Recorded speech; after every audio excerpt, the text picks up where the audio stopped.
अस्सलाम वालेकुम नाज़रीन, हमारे सिरा HRJDO न्यूज़ यहाँ वज़ीर उंडड़ ख़बर शामिल कयूं था। नवाब शाह अब्दुल सलाम ॾहरीअ जी नवाब शाह ज़िला इंतज़ामिया सिहत खाते नवाब शाह पुलिस जी वॾी नाअहली साम्हूं अची वई। गुज़िरियल राति कराचीअ जे हिक अस्पताल में फोत थी वियल कोरोना वायरस जे शकी मरीज़ सईद अहमद कुरैशीअ खे सिहत खाते ऐं वर्ल्ड हेल्थ ऑर्गेनाइज़ेशन जे SOPs तहत संदसि तदमीन करण बजाए आम फोतीअ माण्हू जीअं गुस्ल ॾियणु आख़िर रस्मूं अदा करण सां गॾु समाजी विथीअ खे नज़रअंदाज़ कंदे संदसि जनाज़ा नमाज़ अदा करण जो इंकशाफ जॾहिं त फोतीअ जे वारसनि पारां इलाइक़े वासियुनि जे हुजूम सां गॾु मक़ामी क़ब्रिस्तान में मिटीअ मां हवाले कयो वियो हो। जॾहिं त सईद अहमद कुरैशी जे मरण खां अॻु कोरोना वायरस जी टेस्ट कई वई हुई। उन जी रिपोर्ट मुस्बत अचण खां पोइ ज़िला इंतज़ामिया नवाब शाह में थरथलो मची वियो। हुन सिलसिले में डिप्टी कमिश्नर शहीद बेनज़ीराबाद इब्रार अहमद जाफ़र ॿुधायो त सईद अहमद कुरैशी जेको छंछर जे ॾींहुं कराचीअ जे अस्पताल में फोत थी वियो हो, जंहिंजी कोरोना वायरस वारी रिपोर्ट मुस्बत अची वई हुई ऐं मूं गुज़िरियल ॾींहुं सिहत खाते ऐं पुलिस खे हिदायतूं ॾिनियूं हुयूं त फोत थियल शख़्स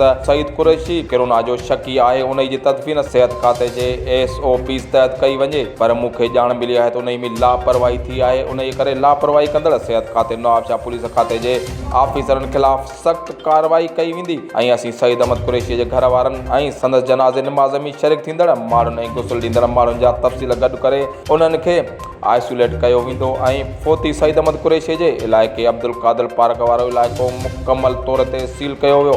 HRJDO न्यूज़ में फ़िलहालु एतिरो ई। वधीक ख़बरुनि अपडेट्स लाइ ॾिसंदा रहो HRJDO न्यूज़।